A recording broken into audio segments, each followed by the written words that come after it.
অজানা জন্তুর পায়ের ছাপ ঘিরে চরম আতঙ্ক ছড়ালো বাঁকুড়ার শিমলাপাল থানার অন্তর্গত দুবরাজপুর পঞ্চায়েতের রায়বাঁধ গ্রামে।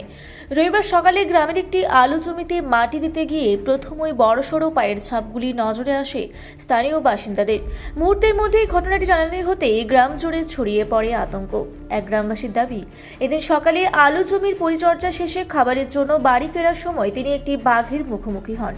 তার বক্তব্য, জমির মধ্যেই তিনি নিজের চোখে বাঘটি দেখেন এবং তাকে দেখে বাঘটি গর্জনও করে।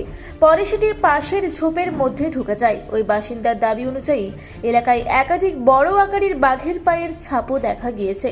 ঘটনায় এলাকাবাসীর মধ্যে প্রবল আতঙ্কের সৃষ্টি হয়। বিষয়টি জানানো হয় বন দপ্তরের সারেঙ্গা রেঞ্জে। খবর পেয়ে দুবরাজপুর বিটের বনকর্মীরা দ্রুত ঘটনাস্থলে পৌঁছে পায়ের ছাপগুলি পর্যবেক্ষণ ও সংগ্রহ করেন। বন দপ্তর সূত্রে জানা গিয়েছে, পায়ের ছাপগুলির ছবি তোলা হয়েছে এবং সেগুলি পরীক্ষা নিরীক্ষা করেই নিশ্চিত করা হবে কোন জন্তুর ছাপ। তবে প্রাথমিকভাবে বন দপ্তরের আধিকারিকরা জানিয়েছেন, ছাপগুলি আকারে বেশ বড়, যা স্বাভাবিক কৌতূহল ও আতঙ্ক বাড়িয়েছে গ্রামবাসীদের মধ্যে। ঘটনাটা কি হবে, আমি ঘর যাচ্ছিলাম মুড়ি খাওয়ার জন্য। সেই সময় এসে আমার সামনে এসে দাঁড়িয়ে খুব গাঙ্গিয়ে ছুটে আসে। সে দাঁড়ানোর পরেই আমি দেখছি স্যার বাঘ। তখন আমার গামছাটাই শুধু ইয়া করছে আর কি। সেই গামছাটার জন্যেই কোনোরকম সরিয়ে গেল লাইন দিয়ে। আর কেউ ছিল না তো? না, আর একটি লোকও থাকেন। আপনি কি করছিলেন? আমি তো মাঠে কাজ করতে করতে ঘর যাচ্ছিলাম মুড়ি খাওয়ার জন্য। আপনি কি বাঘেই দেখলেন? বাঘে দেখেছি। আমি প্রথমে ভেবেছিলাম শুকর বোধহয় ছুটে আসছে একটা, সেরকম শব্দ দিয়ে দেখি না, হঠাৎ দেখি বাঘ। কতটা দূরে ছিলেন? মানে 4 হাত দূরে। এত সামনে এত সামনে এসে আমার সামনে এসে দাঁড়িয়ে এই ঝাঁপি দেয় আমার গা দিয়ে। সেই সময় এই অবস্থা হয়। আপনি তারপরে বন দপ্তরকে খবর দিয়েছেন? আমি সঙ্গে সঙ্গে গিয়েছিলাম বিট অফিস, যে সব খবর দিয়ে এলাম, সঙ্গে সঙ্গে গেছি। তারা এসেছিল? তারা এসেছিল, এসে দেখে গেল। আমি বলি তাহলে ছবিটা পাঠান, বলছে সে আমরা খবর দিয়ে দেবো। এখন কি আতঙ্কের মধ্যে রয়েছেন? আতঙ্ক তো সবসময় থাকবে, আমি কেন, গোটাই থাকবে, সবাই থাকবে। এই ঘটনাটা কখন দেখেছিলেন আপনি? 10:30 থেকে সকালবেলা? ওই 10টা থেকে 10:30 হবে। আপনার নাম? লক্ষ্মীকান্ত পাল। আমি ওধার থেকে আসছিলাম, তখন এধার থেকে ওই জিনিসটা পেরিয়ে যাচ্ছে আর কি। কি ছিল ওটা? ও বাঘের মতনই দেখতে আর কি। হ্যাঁ, তাহলে আমি তো বুঝতে পারিনি, কুয়াশা ছিল তখন। প্রায় বাঘের মতনই দেখতে আর কি জিনিসটা। মানে লম্বাটা প্রায় আমার 1 ব্যাং হবো। হ্যাঁ, হাইটটাও প্রায় এতটা হবো। তারপরে আমি আর কিছু বুঝতে পারি না, ওই ধরতে থেকে ঢুকি।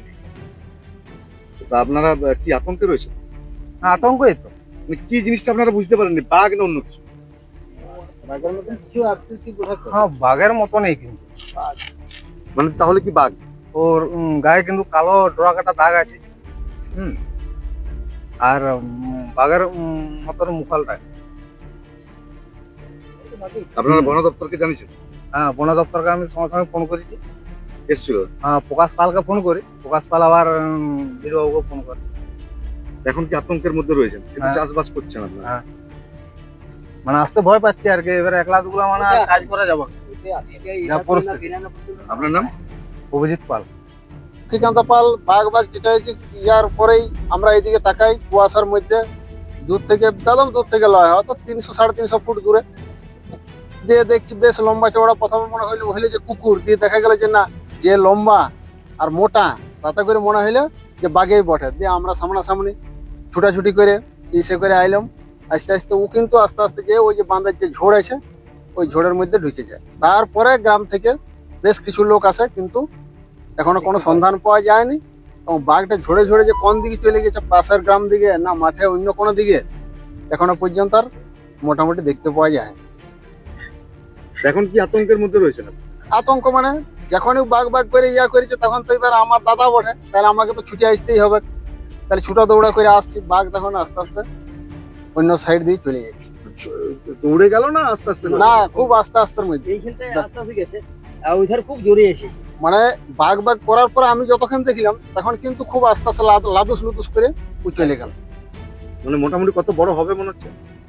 বড় 1 ব্যাং লম্বাটা। আর কি গায়ে কি ডোরা কাটা দাগ ছিল? মানে আমি তো 300-350 ফুট দূর থেকে দেখেছি। তাহলে এই ঘন কুয়াশার মধ্যে মানে বেশ একটা বোঝা যায়নি যে ডোরা কাটা দাগ না কি দাগ। তো বাঘ নিশ্চিত আপনি? বাঘ নিশ্চিত, মানে আমার দাদা যখনই চেঁচাইছি করছে বাঘ বাঘ করে থাকে, মানে আমাকে তো ছুটে আসতেই হবে। আপনিও জমিতে কাজ করছিলেন? আমি জমি স্প্রে করছিলাম। আপনার নাম? আমার নাম আশিস পাল। বাঁকুড়া থেকে দেবনাথ মোদকের রিপোর্ট, রূপসী বাংলা মিডিয়া।